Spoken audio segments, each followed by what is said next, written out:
Hello, my name is Jim Binz, and it is my opportunity now to share with you my baptism story. Since I was only a few months old when my baptism occurred, I really have no recollection of it. I've never seen any photos, there are no videos, and my mother did save the little white gown and the candle that was used during the ceremony. Now, I've seen many baptisms of infants in the same church, and I have a pretty good idea about what occurred. You see, in the Catholic Church where I grew up, St. Athanasius in Westview, the entire family, including the infant, attend Mass on the morning of the baptism. So that's always on a Sunday. And in my day, that meant that everyone was dressed in their Sunday best. My mom had a favorite apricot outfit. My dad had a dark suit. All women wore head coverings in 1952, so my mother had a hat on. And I was dressed in a little white gown. My aunts, my uncles, both sets of grandparents, everyone from my family was in attendance. After the Mass, congregation is dismissed, and the family of the baptismal people would stay behind. And once the church was cleared, parents and godparents would come up to the baptismal font in the front of the church for the sacrament of baptism. A candle would be lit near the altar. My Uncle Richard is my godfather. My Aunt Kathleen is my godmother, and they are both there. Uncle Rich is my dad's youngest brother, and he's a man of very strong faith, or he was. My Aunt Kathleen is my mother's youngest sister, and she was a nurse.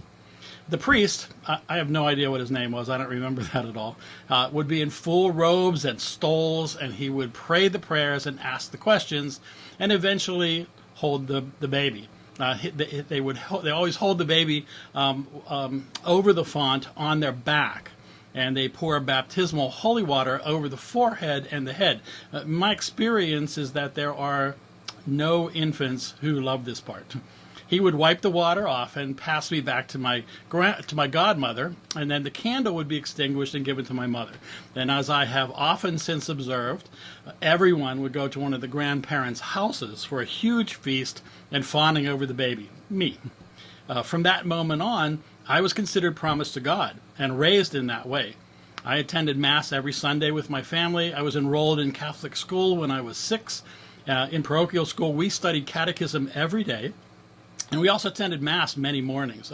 In the 5th grade, we were ready to receive the Holy Eucharist, and in the 6th grade, we prepared for the sacrament of confirmation.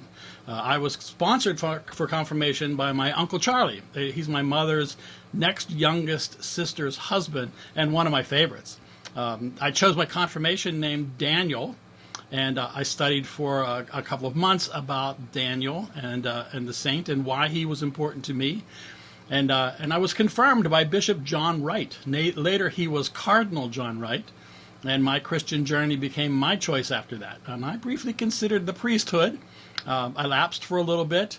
I investigated almost every world religion that there is. I considered starting my own religion, and I considered writing my own Bible. And finally, I arrived at North Hills Community Baptist Church. I truly believe my baptism story is still unfolding, and chapters keep rolling along. So please join me in prayer. Everlasting God, who reigns in the heavens and on the earth, you have graciously transformed us with water and grace. Help us to treasure this gift of salvation in our lives.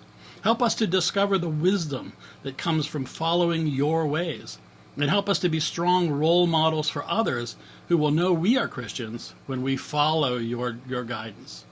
All glory and honor that exists is provided by you. We thank you, and we praise you. Amen.